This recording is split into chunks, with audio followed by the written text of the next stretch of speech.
सुरेश और सरिता अपने छोटे से किराए के घर में अपने 15 साल के बेटे राहुल के साथ रहते थे। सुरेश एक छोटी सी नौकरी करता था जिससे उसके घर का खर्च बड़ी मुश्किल से चल पा रहा था। एक दिन की बात है जब सरिता घर की सफाई कर रही थी। उसे बहुत से कपड़े एक गठरी में बांधकर एक तरफ रख दिए थे और उसके बाद वो कमरे में रखी मोटी मोटी किताबों को उठाकर एक तरफ रखी रही थी कि अचानक किताबें अपने आप खुल गईं। अरे हवा आई होगी, मैं अभी से बंद करके रख देती हूँ। सविता थोड़ा घबरा जाती है और फटाफट सारी किताबें उठाकर वो एक डब्बे में भर देती है। हाँ, अब सब बेकार किताबें मैंने इसमें भर दी है, कल सुबह ही मैं इनको कबाड़ी को दे दूंगी। रात को राहुल आराम से सो जाता है और उसके माँ बाप भी अलग कमरे में सो रहे होते हैं। आधी रात को डब्बे की रस्सी अपने आप खुल जाती है और उसमें से एक किताब उड़कर बाहर आने लगती है। पूरे कमरे में किताबें उड़ने लगती हैं और तभी अचानक राहुल की आंख खुल जाती है। वो जोर जोर से चिल्लाने लगता है। राहुल भागता हुआ अपने माँ बाप के कमरे में जाता है और उनको उठाता है। राहुल, क्या हुआ बेटे? जल्दी चलो माँ, मेरे कमरे में किताबें अपने आप उड़ रही हैं, आप जल्दी चलो। सरिता और सुरेश जल्दी से राहुल के कमरे में जाकर देखते हैं तो सारी किताबें अलमारी में पहले की तरह लगी हुई होती हैं। हे भगवान, ये कैसे हो सकता है? इन किताबों को तो मैंने शाम को ही इस डब्बे में बंद करके रखा था और अच्छे से रस्सी से बांध भी दिया था। पर ये डब्बा तो खाली है और रस्सी भी यहीं पड़ी हुई है। वो आ गई है, वो आ गई है सुरेश, वो मुझे नहीं छोड़ेगी। कैसी बातें कर रही हो तुम? देखो तुम परेशान मत हो। और राहुल बेटा, तुम अब इस कमरे में मत सोना, चलो तुम हमारे साथ हमारे कमरे में चलकर सो। और सरिता, तुम इस कमरे में अच्छे से ताला लगा दो। सरिता उस कमरे में ताला लगा देती है और सब दूसरे कमरे में जाकर सो जाते हैं। जब सब सो रहे होते हैं तो अचानक सरिता को खटर पटर की आवाज सुनाई देती है। वो आवाज से घबरा जाती है और डरते हुए बाहर आ जाती है। जब सरिता बाहर जाती है तो देखती है कि ताले लगे हुए कमरे की लाइट अपने आप जल गई है और अंदर से किसी के पढ़ने की आवाज आ रही है। सरिता घबराते हुए कमरे के पास जाती है और दरवाजे पर कान लगाकर आवाज सुनने की कोशिश करती है। अभी बहुत सारा याद करना है, बहुत पढ़ाई करनी है। इस पर तो मैंने ताला लगा रखा है, तो अंदर पढ़ाई कौन कर रहा है? कहीं वो सच में तो वापस नहीं आ गई? ये पक्का वही है, बस वही इतनी पढ़ाई करती थी। सरिता कमरे की खिड़की के पास जाती है और धीरे से अंदर झांकती है। अंदर जो उसे दिखाई देता है उसके बाद तो सरिता के चेहरे का रंग ही उड़ जाता है। अंदर बिस्तर पर एक चुड़ैल बैठकर पढ़ाई कर रही होती है। उसके सामने एक किताब रखी होती है। ये देखकर सरिता की सांसें अटक जाती हैं। वो जल्दी से अपने पति को बुला कर लाती है। मैं भी दरवाजा खोलकर दिखाती हूँ आपको, वो अंदर ही है, वो वापस आ गई है, मार डालेगी वो मुझे। सरिता जब दरवाजा खोलती है तो बिस्तर पर कोई भी नहीं होता, पर वहां पर वही किताब और रजिस्टर खुला रखा होता है। देखो, मैंने बोला था ना, वो इसी किताब से पढ़ रही थी और इसी रजिस्टर में कुछ लिख रही थी। महेश जब उस रजिस्टर को उठाकर देखता है तो उसके भी होश उड़ जाते हैं। क्या हुआ जी, क्या लिखा है इसमें? महेश जब सरिता को वो रजिस्टर दिखाता है तो सरिता हक्की बक्की रह जाती है। ये उसी की राइटिंग है, ये वही है, ये मुझे मार डालेगी, मुझे बचा लो। सुरेश अगले दिन एक बाबा को घर लेकर आता है। बाबा उस कमरे में जाते ही भांप लेते हैं कि वहाँ एक चुड़ैल का वास है।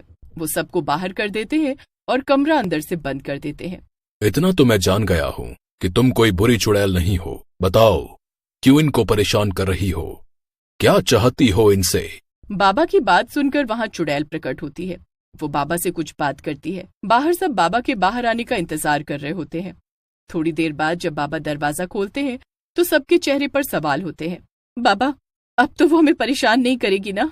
सच सच बताओ पूरी कहानी। मैं तभी इस चुड़ैल को यहाँ से लेकर जाऊंगा। बस सच बोलना, कोई झूठ नहीं। सरिता और सुरेश एक दूसरे की शक्ल देख रहे होते हैं। किसी को कुछ समझ नहीं आ रहा होता कि वो बाबा को सारी बात कैसे बताएं, पर फिर सुरेश उनको अपनी कहानी सुनाता है। कुछ महीने पहले की बात है, जब मैं, मेरी पत्नी, मेरी बेटी मनीषा और बेटा राहुल हंसी खुशी अपने आलीशान घर में रह रहे थे। मेरा कारोबार इतना अच्छा चल रहा था कि हमें किसी चीज की भी कमी नहीं थी। पर एक दिन सब बदल गया। मुझे कारोबार में इतना भारी नुकसान हो गया कि हम किराए के मकान में आ गए। मेरी छोटी सी नौकरी में घर का खर्च चलना बड़ा ही मुश्किल था। कितना मुश्किल है इस घर में, हम कब अपना घर लेंगे? मुझसे इस घर में नहीं रहा जा रहा। कोई ऐसी जिंदगी की कैसे आदत डाल सकता है, वो भी इतने ऐशो आराम के बाद? सविता हर वक्त सुरेश से लड़ाई झगड़ा करती रहती थी। राहुल और मनीषा को अपने माँ बाप को ऐसे झगड़ा करते देख बिल्कुल भी अच्छा नहीं लगता था। वो उनकी वजह से अपनी पढ़ाई पर भी ठीक से ध्यान नहीं। समझ नहीं आ रहा क्या करूं। मम्मी पापा तो इतना शोर मचाते हैं कि मैं पढ़ ही नहीं पाती। एक तो मनीषा ऐसे माहौल में पढ़ नहीं पा रही होती और ऊपर से उसकी माँ हर वक्त उस पर अपना गुस्सा निकालती रहती है। मैं कितनी देर से तुझे देख रही हूँ, जब से स्कूल से आई है तूने एक बार किताब खोलकर नहीं देखी। माँ, वो सर में बहुत तेज दर्द हो रहा था। ये बहाने ना किसी और को जाकर सुनाना। अब तेरे बाप से तो कुछ होना नहीं है, तो बस सारी उम्मीद मुझे तुझसे ही है। तू ढंग से पढ़कर कोई अच्छी अफसर बनेगी, तब जाकर हमें पहले जैसी जिंदगी नसीब हो पाएगी।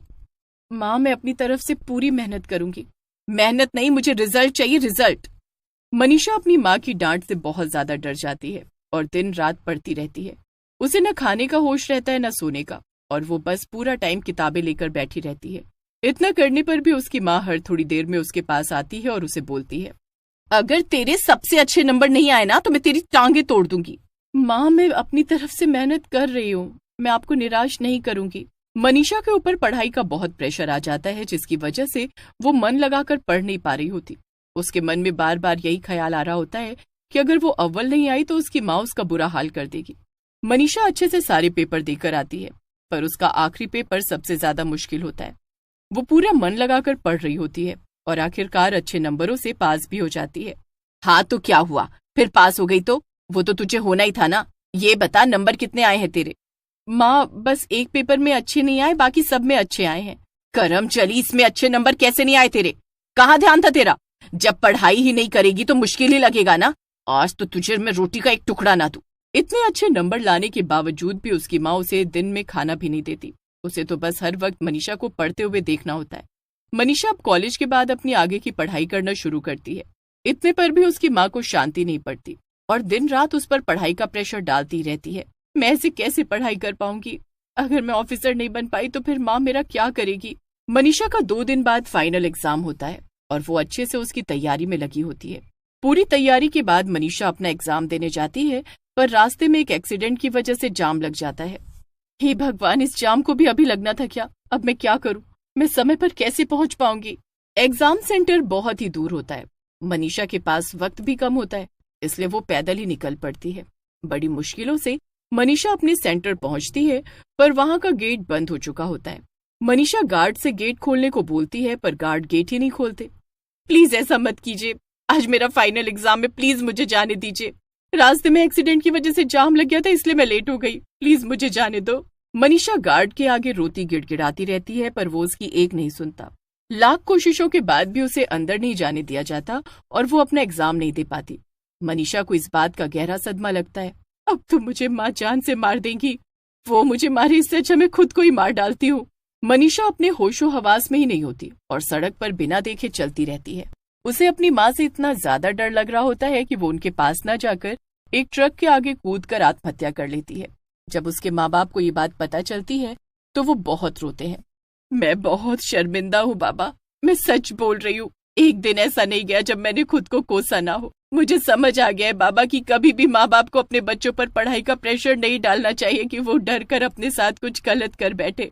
सरिता मनीषा के कमरे में जाती है। मनीषा बिस्तर पर किताबें फैलाकर पढ़ाई कर रही होती है। मनीषा, मेरी बच्ची, आप जाओ यहाँ से, मुझे अभी पढ़ना है। मेरा एग्जाम है ना, अगर मैं फेल हो गई तो आप मुझे बहुत मारोगी, है ना? नहीं मेरी बच्ची, मैं तुझे नहीं मारूंगी, मैं तुझे कुछ भी नहीं कहूंगी। क्या क्या सच में माँ, मैं अव्वल नहीं आई या अच्छे नंबरों से पास नहीं हुई तो आप मुझे नहीं मारोगी? मैं कुछ भी नहीं कहूंगी। अरे सबका दिमाग एक सा थोड़ी होता है। अब देख तेरे पापा कितने पढ़े लिखे हैं और मैं खुद 8वीं में 2 बार फेल हो गई। मुझसे तो ये पढ़ाई कभी हुई ही नहीं। सरिता की बातें सुनकर मनीषा के चेहरे पर बड़ा सुकून होता है। ऐसा लगता है जैसे उसकी सारी टेंशन दूर हो गई हो। अब तू काम कर, मैं अब चलती हूँ। सरिता कमरे से बाहर आती है और खूब रोती है। उस दिन के बाद मनीषा की किताबें कोई उस कमरे से नहीं हटाता।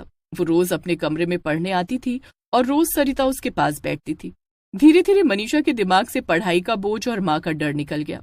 जैसे ही उसके मन और दिमाग को शांति मिल गई, वैसे ही उसकी आत्मा को भी शांति मिल गई और वो कभी वापस नहीं आई। पर उसकी किताबें उसकी माँ ने हमेशा उसके कमरे में संभाल कर रखी।